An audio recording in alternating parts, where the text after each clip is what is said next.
Hello, my name is Benjamin Hart. I'm an American attorney and the Managing Director of Integrity Legal here in Bangkok, Thailand. As the title of this video suggests, we're discussing travel bubbles yet again. And I know this has been a rather ubiquitous topic on this channel, but I think the ramifications of this are profound with respect to Thai immigration. And for this reason, I've wanted to stay on this topic, as I think at least for the forthcoming 6 to 8 weeks, travel bubbles are definitely going to be something we're going to have to get used to.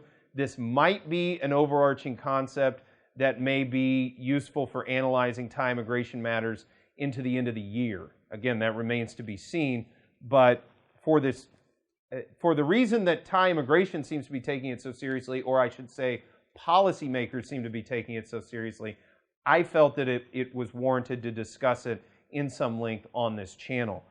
In the Bangkok Post print edition, June 13th, 2020, there was the article titled CCSA Blows Toward Travel Bubble Plan. Quoting directly, the Center for COVID-19 Situation Administration, CCSA, yesterday approved in principle a proposal for travel bubbles with selected countries that have shown they can effectively contain the coronavirus. Quoting further, under the proposed travel bubbles, each country would adopt health screening for arriving visitors. In principle, places that have contained the spread of COVID-19 will be considered first, the minister said.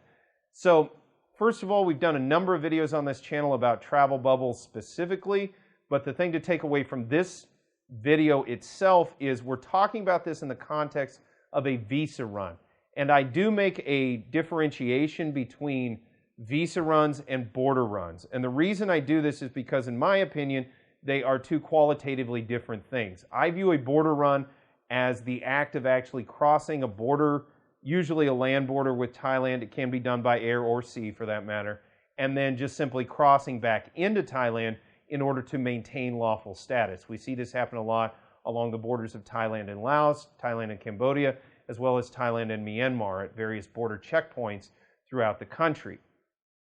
Borders have been closed in response to COVID-19, and for this reason, we are seeing a situation where they're being reopened, or there is a discussion of reopening them as of the time of this video, and we're trying to ascertain exactly what that is going to look like.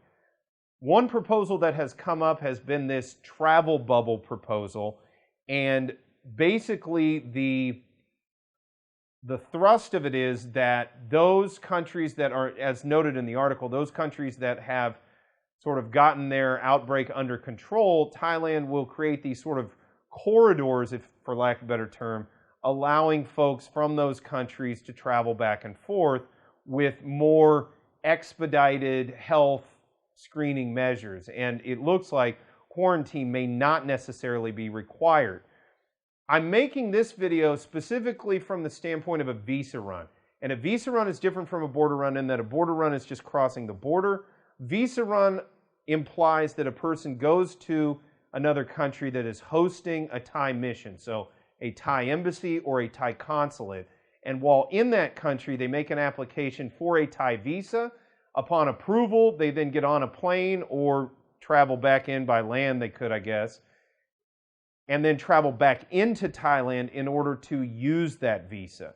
So I've speculated as to why it may be a good idea for Thailand to seriously consider creating a sort of travel bubble initiative for border running in order to sort of maximize efficiency, provide for a sort of pressure release or steam release valve with respect to folks that were caught in this current Thai visa amnesty.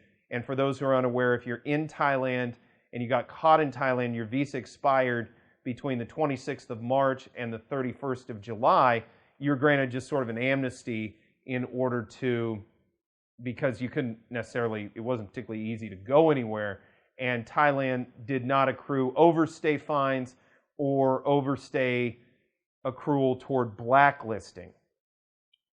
The end of that is relatively imminent at this point. We're looking at July 31st when that comes to an end, and we don't exactly know what the immigration system is going to look like. For that reason, I think it may not be a terrible idea if some sort of travel bubble was created between countries that have this virus sort of in hand and Thailand to allow folks who need to sort of regularize their status in Thailand to run to a specific place, for example, a specific city in Southeast Asia. It could be Phnom Penh, Cambodia. It could be Ho Chi Minh City, Vietnam, Vientiane, Laos, Kuala Lumpur, Malaysia, Singapore, Yangon, Myanmar, for that matter.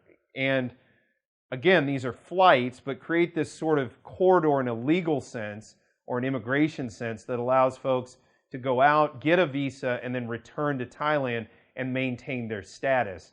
Now, how exactly this would be implemented remains to be seen. I'm certainly not making any specific proposal, because I certainly think that's beyond my bailiwick, but I do think it's something to think about, as there are folks that are stranded in Thailand that would otherwise be able to avail themselves of a relatively straightforward visa run in order to maintain their status. And let's be clear, most of these folks want to maintain their status. In fact, the vast majority of folks in Thailand want to be in Thailand lawfully. And for this reason, hopefully we may see some sort of at least limited set of options be made available toward the end of July that will allow for folks to be able to come in and out of Thailand utilizing one of these quote-unquote travel bubble corridors in order to maintain their status moving forward.